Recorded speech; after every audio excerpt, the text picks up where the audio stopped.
Olá, olá, olá, confeiteiros e confeiteiras de plantão, sejam todos muito bem-vindos a mais um vídeo aqui no canal Doce Confeitaria. E, gente, vamos seguir aqui a ordem dos vídeos e vamos para a montagem do bolo. Primeiramente, a gente fez o recheio, que já tá aqui no canal, é o recheio de leite ninho. E agora a gente vai para a montagem, para a próxima etapa ser a decoração, tá certo? Então, eu estou molhando aí com minha água de leite e leite condensado. E vou colocar o meu recheio de leite ninho, que eu já fiz, tá aqui. Então, se você não viu, volta lá, veja o recheio para depois você ver a montagem, tá certo? Vou deixar aqui no card para vocês. Então, veja o vídeo primeiro do recheio para depois vir para montagem. Gente, eu apanhei um bocado com esse acetato, viu?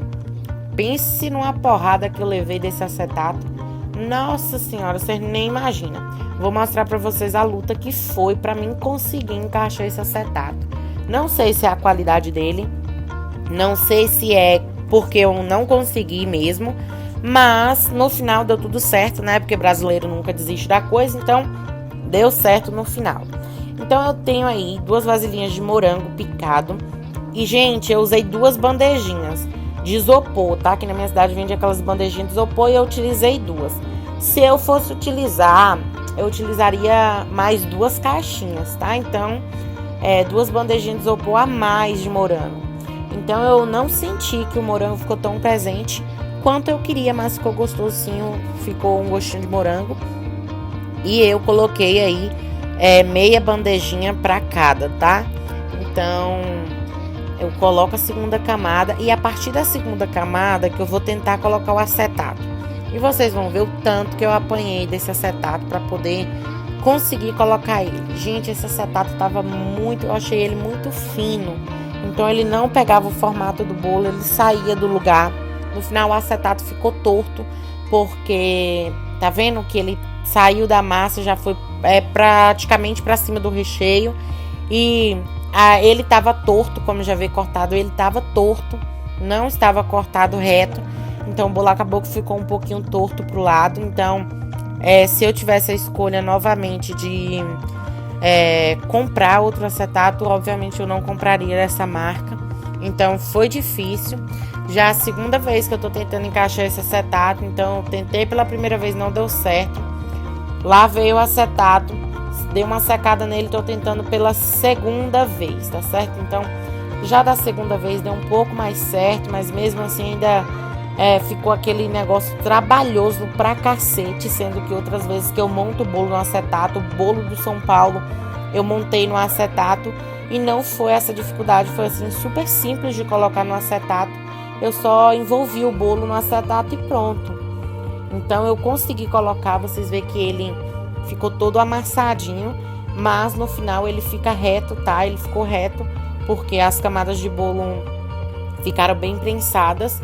E, gente, ficou bem bonito as camadas de recheio e as camadas de massa. Eu queria dizer a vocês o seguinte, sempre pense, pessoal, camada de recheio, camada de massa.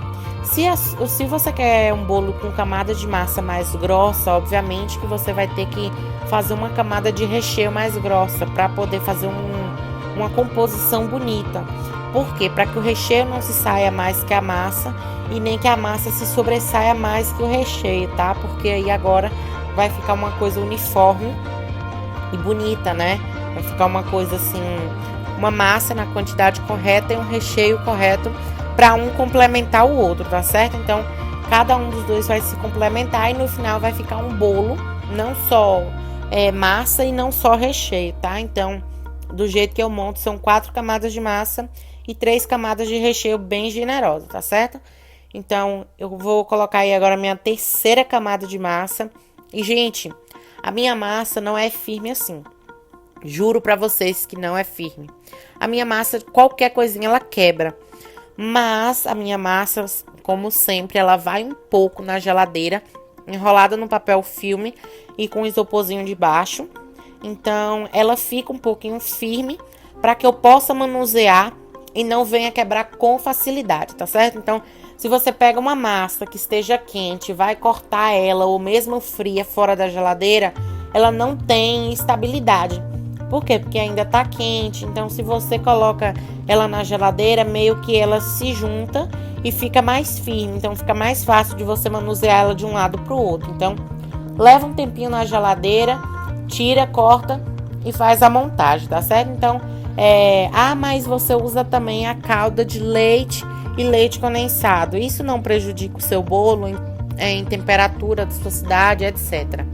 Gente, assim, vou dizer a vocês que o pessoal da minha cidade é muito afobado para comer bolo. Então, não tem essa de bolo chegou no aniversário e tipo 5, 6 horas para cortar um bolo, né? Então, é tipo assim, no máximo 2 horas em cima de uma mesa, 3 horas.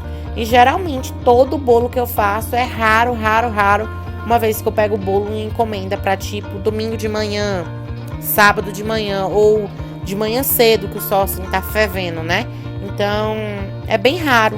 Às vezes que eu pego, e quando eu pego, eu aviso. Eu digo assim, ó, tá sendo molhado, o bolo foi molhado com leite condensado, com a caldinha de leite condensado e leite. Então, tome cuidado para ele não ficar muito tempo fora da geladeira. Geralmente, quando esse bolo vai para casa da minha família, né, para casa da minha avó, ele fica lá tipo de 7 da manhã até 2, 3, 4 horas da tarde, porque a gente ama bolo fora da geladeira, então fica lá de boa. Então, essa foi a nossa prensagem de bolo. Fiquem ligados na decoração e é isso. Até o próximo vídeo. Tchau!